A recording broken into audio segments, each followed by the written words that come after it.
ناظرین آداب، میں عرفان عارف آج اپنے نئے مہمان محتشم احتشام جن کا تعلق پونچھ سے ہے،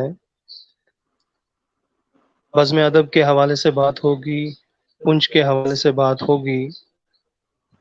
تو ظاہر سی بات ہے میں اس سے پہلے کہ پروگرام کی طرف آگے بڑھوں، سب سے پہلے میں اپنی اور تحریک کی جانب سے محتشم احتشام صاحب آپ کا استقبال کرتا ہوں، آپ کو خوش آمدید کہتا ہوں۔ شکریہ متر۔ احتشام بھائی، جیسا کہ آپ جانتے ہیں اس وقت کرونا وائرس نے پوری دنیا کو اپنی لپیٹ میں لے کے رکھا ہے، جہاں پہلے پہل ہم ادبی محفلیں، انجمنیں اور شرکتیں کیا کرتے رہے ایک دوسرے کی محفلوں میں، گھروں میں، اداروں میں یا کسی بڑے پلیٹ فارم پہ۔ تو آج یہ سارے پلیٹ فارم جو ہیں ہمارے انٹرنیٹ نے گو کے اختیار کر لیے ہیں۔ آج ہمارے وہ چاہے سیمینار ہوں، ویبینار ان کی جگہ آ گئے ہیں، تو سکولنگ جو ہے وہ بھی آج آن لائن ہو رہی ہے۔ تو ایسے میں آپ ادب کو کہاں دیکھ رہے ہیں آج کے دور میں؟ ہم اگر اسی طرح ویبینار کرتے رہے تو ادب اور ہمارے ادیب شاعر یہ کہاں اور کس انداز سے ہم ان کو آگے لے کے چل پائیں گے؟ میں چاہوں گا کہ اس پہ تھوڑا سا آپ اختصار کے ساتھ یا وضاحت کے ساتھ اپنا اظہار خیال کریں۔ کیا یہ آن لائن جو مشاعرے ہو رہے ہیں، ویبینار ہو رہے ہیں، یہ ہمارے ادب کا کس حد تک جو ہے اہم کردار ادا کریں گے ہمارے ادب میں؟ بسم اللہ الرحمن الرحیم۔ اپنی تمام ناظرین کی خدمت میں سلام ادب پیش کر رہا ہوں۔ بہت شکر گزار ہوں عرفان عارف صاحب کہ آپ نے مجھے اپنے اس بہترین پروگرام میں شامل کیا اور مجھے اظہار خیال کا موقع فراہم کیا۔ جیسا کہ آپ نے فرمایا کہ اس وقت لاک ڈاؤن ہے، پوری دنیا کمروں میں سمٹ کر رہ گئی ہے، ہر شخص جو ہے وہ اپنے گھر میں رہنا پسند کر رہا ہے، اور محکمہ صحت کی جانب سے بھی ہدایت مل رہی ہے کہ گھروں سے باہر کم نکلیں۔ ایسے میں مشاعرے منعقد کرنا، ادبی محافل کا اہتمام کرنا، مجالس منعقد کرنا سب کچھ مشکل ہو رہا تھا۔ خدا کا شکر ہے کہ اگر اس نے ایک طرف سے ہمیں تھوڑی سی کی پریشانیوں میں ڈالا ہے، تو دوسری جانب سے تکنیک کو اتنا اعلیٰ پائے پر پہنچا دیا ہے کہ آج ہم گھر بیٹھے ایک دوسرے کے ساتھ بات کر سکتے ہیں، ان کے ساتھ اظہار خیال کر سکتے ہیں۔ میں نے دیکھا کہ اس وقت فیس بک ہو، واٹس ایپ ہو یا دوسرے ذرائع ابلاغ ہوں، ہر طرف جو ہے سوشل میڈیا پر محافل منعقد ہو رہی ہے، لوگ اپنے اشعار سنانے کے لیے لائیو آ رہے ہیں۔ تو یہ تو ایک بڑی نعمت ہے جس کو میں سمجھتا ہوں تکنیکی طور۔ جی، جیسے محتشم بھائی آپ کے ہمارے کچھ جو ناظرین ہیں وہ آپ کی آواز کو لے کے شاید آپ نے مائک نہیں لگایا اس لیے کہ آپ کی آواز کم آ رہی ہے۔ تو بہرحال پیرزادہ رئیس صاحب آپ کا شکریہ کہ آپ نے ہمارا حوصلہ بڑھایا۔ کلپنا جی آپ کا شکریہ کہ آپ ہمیں دیکھ رہی ہیں، اور آپ کا کمنٹ میں پڑھ رہا ہوں کہ ہمارے جو مہمان کی آواز کم ہے، وہ میرے خیال انہوں نے ایئر فون جو ہے مجھے کہا کہ ایئر فون میں کچھ خرابی ہو گئی ہے تو میں کیا کروں۔ میں نے کہا کوئی بات نہیں۔ تو پیرزادہ رئیس صاحب کا ہم شکریہ ادا کرتے ہیں کہ وہ ہمارے ساتھ بنے ہیں۔ آپ اپنی رائے کا بھی اظہار کر سکتے ہیں جو ہمارے ناظرین ہیں۔ تو میں بات کر رہا تھا آپ سے، تو یہ اس وقت ظاہر سی بات ہے ہم جو بھی ادب تخلیق کریں گے، اس ادب کو ظاہر سی بات ہے اس وقت ہم اس طرح عوام میں جو ہے تشہیر نہیں کر پا رہے ہیں جیسے ہم اپنے دوست احباب کو لے کے کہیں محفل میں بیٹھا کرتے تھے۔ باقی دنیا ہے، انٹرنیٹ کے ذریعے آج ہم اپنی ہی چیز کو پوری دنیا میں گھما رہے ہیں، پھر بھی کہیں کچھ کمی سی محسوس ہو رہی ہے۔ تو ہمیں چاہیے کہ اس طرح کے پلیٹ فارمز ہو، چاہے اسٹریم یارڈ ہو، واٹس ایپ ہو، فیس بک ہو، گوگل ہو، یا جو بھی ہو، اس وقت بہت سی ایسی چیزیں ہیں، گوگل کلاس روم ہے اور بہت کچھ ہے، ان سب کو ہونا اپنی جگہ۔ ایسے میں یہ جو ہم مل بیٹھا کرتے تھے وہ اپنی جگہ، لیکن جو تخلیقی معیار ہے، آواز جی ڈاکٹر امبر عابد بھی ہمارے ساتھ جڑ گئی ہیں، وہ بھی کہہ رہی ہیں کہ آواز بہتر ہے، شکریہ۔ تو